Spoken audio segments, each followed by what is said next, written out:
What's up, guys? Bachata the Rockstar here. It's March, and March Madness is going on right now. And since I don't care about college basketball, I decided to do a music March Madness bracket.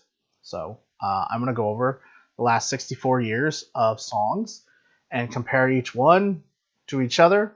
And eventually, we're going to find out the song that I like the most from the last 64 years. And that's really the only criteria. Do I like it? A lot of it will be based off of like, how do I like the song? Obviously, that takes precedent. Cultural impact is definitely important. Just the way it sounds and sort of like the impact of the song in that year and throughout time and things like that.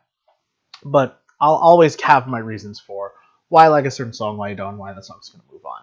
So what I'm going to do is I'm going to take 4 songs from 1954, which is 64 years from now, and 4 songs from 2017. I'm not going to do 2018, it hasn't ended yet. I'll compare those 4 songs. Eventually we'll get the last 2, and then I'll compare those 2 songs, and we'll go from there. So, 1954. These 2 songs are going up against each other. We've got the Crew Cuts with Shboom and Dean Martin with That's Amore. All the links to these songs will be in the description. I can't play the videos because of copyrights, but please go ahead if you haven't heard the songs. Click the links. They'll be right there. That'll be awesome. But I'll talk about it. Shboom by the Crew Cuts. You might actually know it more for its iconic line, "Life would be a dream." The whole life loving you, life would be a dream, sweetheart. Shaboom, shaboom again. I love the way this sounds. It's almost an a cappella song, which is I think really cool, but definitely very fashionable at the time. I've heard the song redone a million times. I've heard it in a million movies. It's to this day, it still has a very, very cool cultural impact.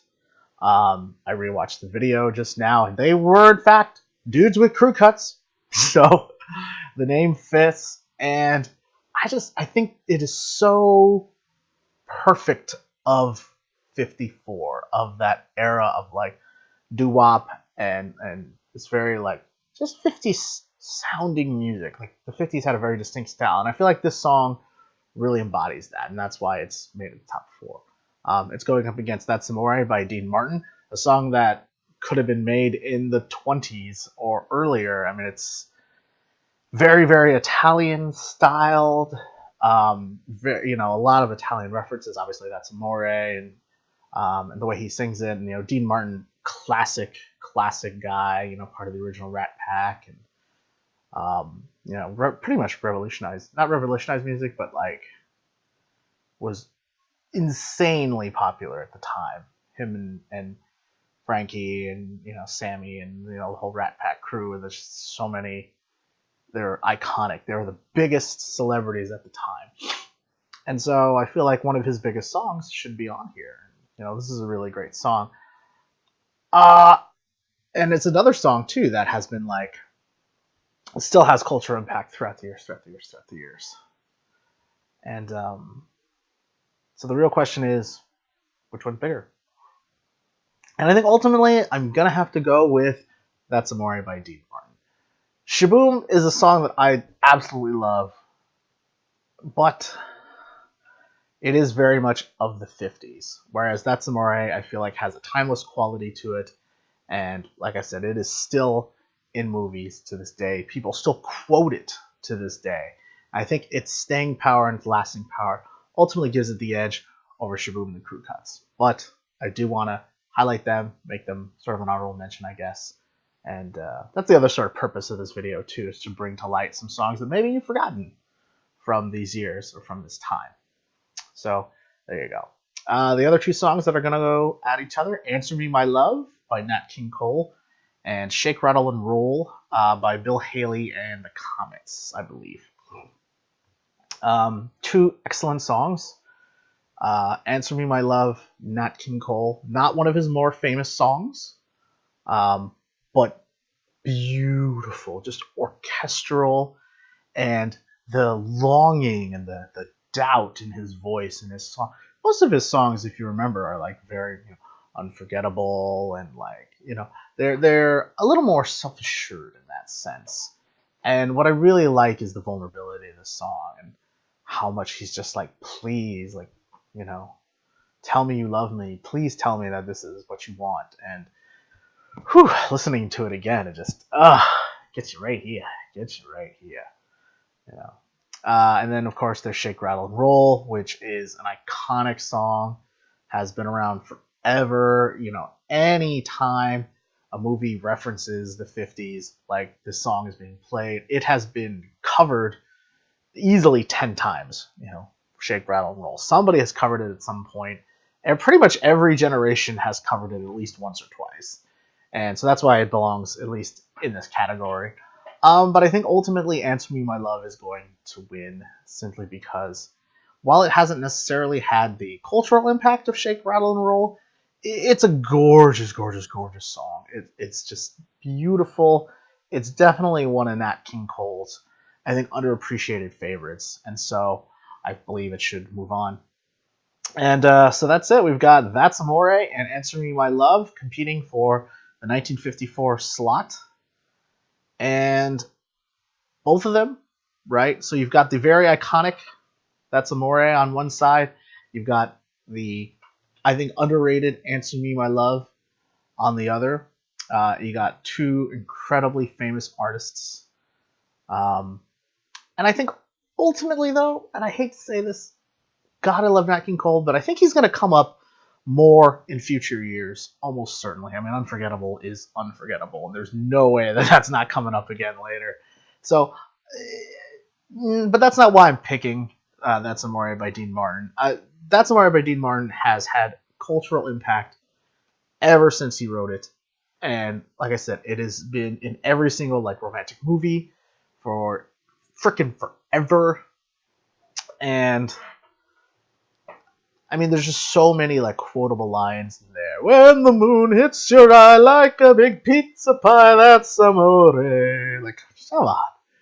It's incredible. And I think it, out of all these four songs, is the most timeless. And it's not timeless not just because it's lasted throughout the years, but also because it doesn't feel like it's from that exact time. You know, that's ultimately why it beat out Shboom, and that's ultimately why I think it's going to beat out Answer Me My Love, is because it sounds like it could have been written at any time and would fit into any musical landscape. So Answer Me My Love, 1954, that's your winner for 1954. Now, let's go to 2017. See what we're doing? We're going to compare far years to far years, and it's going to be cool. You know, there's going to be different things that we compare here. So, 2017, we've got four awesome songs. We've got one, Despacito by Luis Fonsi and Daddy Yankee, not the Justin Bieber version. And then I've got Say You Won't Let Go. Who is that by again? Say You Won't Let Go. I'm drawing a blank. James Arthur, thank you. Thank you. Drawing a blank on the name, my bad. So let's compare those two songs. Despacito, biggest song of the year if you don't count Shape of You. I think it actually was bigger than Shape of You because they separated sort of like the way the Billboard Hot 100 counted the Justin Bieber version and the regular version. So they kind of separated the counts for the two, and therefore Shape of You was bigger. But if you combine those two and just consider it all one song, Despacito was bigger, I think. So, cultural impact of this song. It's the first Spanish-speaking or Spanish language song to hit number one in, I don't know, 20 years, 30 years, something like that. Like an incredible amount of time. Super duper duper catchy. Sexy, fun, kind of dirty. And it is literally the biggest song on YouTube, biggest video on YouTube. It's approaching 5 billion hits. So I think it definitely deserves a spot in the top 4 of 2017. Say You Won't Let Go. I like this song. It's not the biggest song of the year. I think it's only in like the top 50 maybe. of the year end charts, which is what I'm using to do these lists, by the way. So some songs I might not get to if they just didn't make the charts. I apologize. But I love this song because it has a story, and it's probably the only song on this entire list that has a story that I see little episodes over and over again. In the beginning, right, they meet, she kind of throws up, he takes her home and tries to be a gentleman, but he's like scared, he wants to tell her he really likes her, but he can't.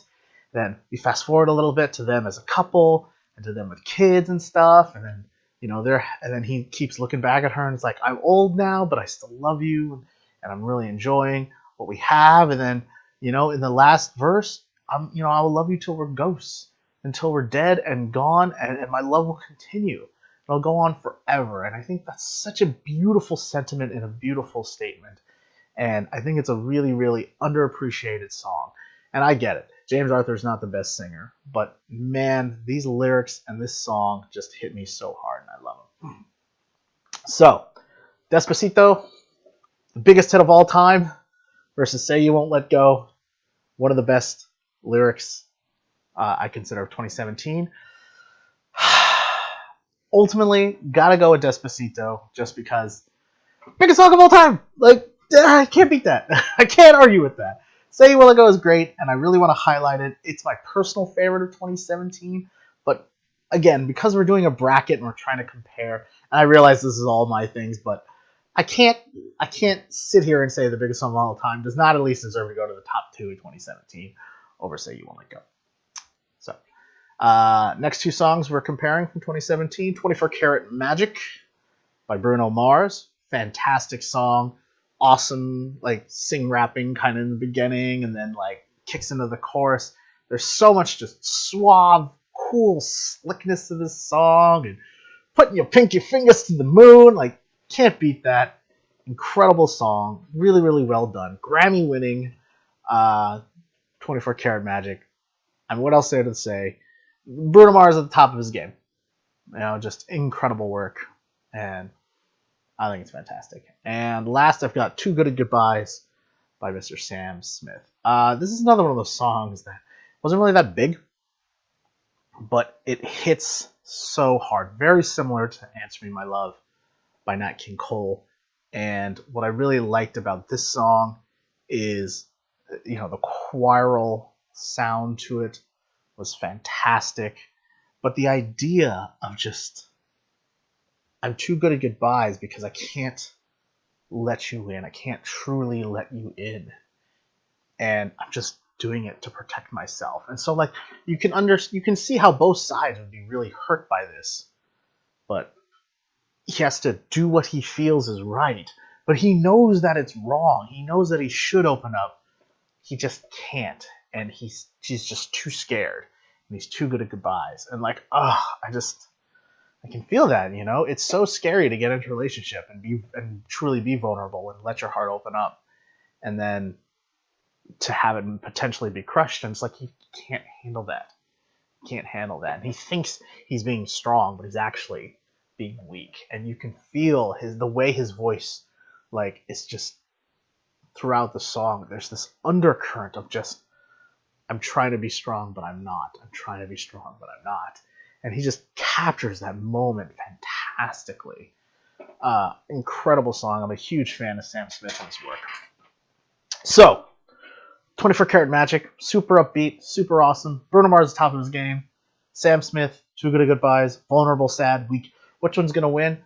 I got to give it to Too Good at Goodbyes. I love Bruno Mars. I love Bruno Mars. And he will come up again. Believe me, he will definitely come up again. But Too Good at Goodbyes is just so poignant. I could listen to this song on repeat over and over and over again, and each time it makes me well up and brings a little tear to my eye. So, Too Good at Goodbyes. You're moving on to face Despacito. So, Despacito on one side, Too Good at Goodbyes at the other. Who's our winner? You gotta figure the best song of all time is gonna win, but it's not. Too Good at Goodbyes. #1 song from 2017. I love it. I love it. I'm sorry. It hits too hard. It hits too close. there's been too many times where I've been afraid to go for it, and I've cut relationships off when I should not have, and I could have been more open and more vulnerable. And it's really only within the last however many years that I actually feel like I can do that now and not be afraid of getting hurt and having it be okay to be hurt. And this song just calls to, another past version of myself and reminds me you don't have to be that way. You don't have to say goodbye all the time. You can actually open up and love. And while Despacito is a really cool song and a really fun song, I just don't think it should be number one. So, we've got That's Amore, Dean Martin, timeless, classic Italian style song versus Too Good at Goodbyes, 2017. We've got timelessness versus just, a moment captured in time, so to speak. Ultimately, who wins? Moving on to the round of 32, it is, drumroll please, Sam Smith, Too Good at Goodbyes. Yeah, that song is too good. I feel like that song will be iconic as time goes on.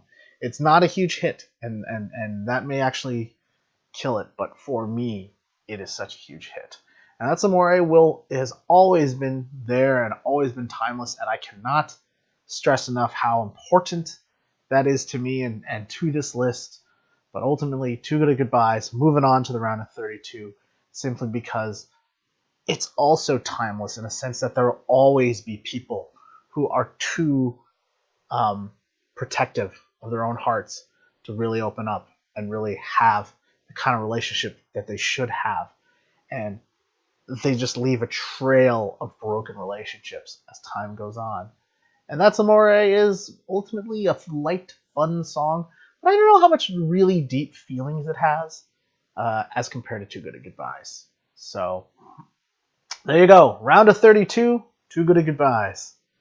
Guys, thanks for watching. Really appreciate it. Hope you enjoy the cool graphics I'm going to insert over here. And yeah, we'll see you next Thursday for 1955 and 2016.